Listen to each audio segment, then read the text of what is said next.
आज इन पेशेंट का डोर्सोनोरेक्टमी कर रहे हैं, सिलेक्टिव डोर्सोनोरेक्टमी, साथ में पी शॉट, फिलर और लास्ट में बोटॉक्स भी देंगे।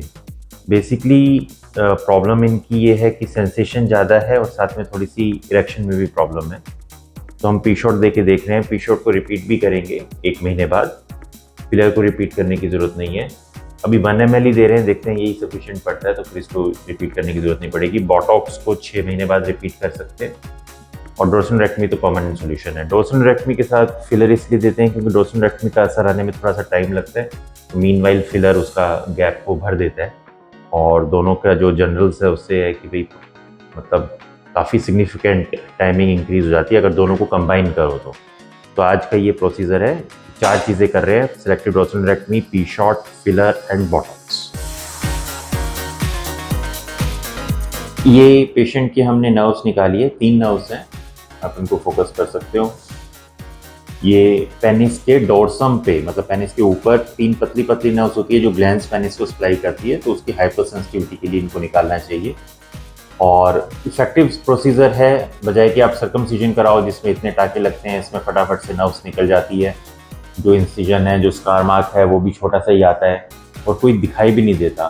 सर्कमसिजन में पेनफुल प्रोसीजर है और अननेसेसरी है, और उसकी इफेक्टिविटी भी होगा कि नहीं होगा, क्योंकि अगर वो हमेशा ही इफेक्टिव होता तो फिर जो मुस्लिम्स हैं जिनमें तो हमेशा ही सर्कमसिजन होता है तो उनमें तो पीएमई की प्रॉब्लम आनी नहीं चाहिए थी। लेकिन क्या होता है कि नर्व्स अगर एक्टिवेटेड हैं या ज़्यादा एक्टिव है तो जब सर्कमसिजन करा लो कोई फ़र्क नहीं पड़ता। तो ऐसे में ये ज़्यादा इफेक्टिव प्रोसीजर है। इसको हमने नर्व्स निकाल दी, साथ में फिलर भी दे दिया, तो पेशेंट को एब्सोल्युटली काफ़ी बेनिफिट मिलता है। वेस्टर्न लिटरेचर में भी ऐसा कहा गया है कि आधे मिनट जिसकी टाइमिंग है वो 5 मिनट तक हो जाती है, जो इसके पेपर्स हैं ऑन एन एवरेज। तो डिपेंड करता है पर्सन टू पर्सन, और या उसकी नर्व्स कितनी ज़्यादा हाइपर सेंसिटिव है उस चीज़ पे भी ये डिपेंड करता है। ये सर्जरी सिर्फ हमारे क्लिनिक में होती है क्योंकि ये माइक्रो सर्जरी है, प्लास्टिक सर्जन करते हैं। इसकी स्पेशल ट्रेनिंग ताइवान में आती है क्योंकि वहाँ पे सबसे ज़्यादा केसेस किए जाते हैं। तो इसकी मैंने बताया सुन करके करते हैं, कभी बेहोश नहीं किया जाता। नंबर 2, हमेशा पेशेंट को निकाल के नर्व्स को दिखाया जाता है, बिना अगर आप देखेंगे नहीं तो होगा ही नहीं।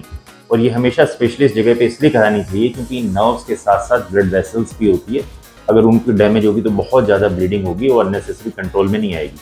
तो आप इसी सर्जरी को हमेशा स्पेशलिस्ट से कराएं। बड़ा ही सेफ प्रोसीजर है, करा के पेशेंट को अभी मैंने किया, अभी डिस्चार्ज कर दूंगा राइट नाउ।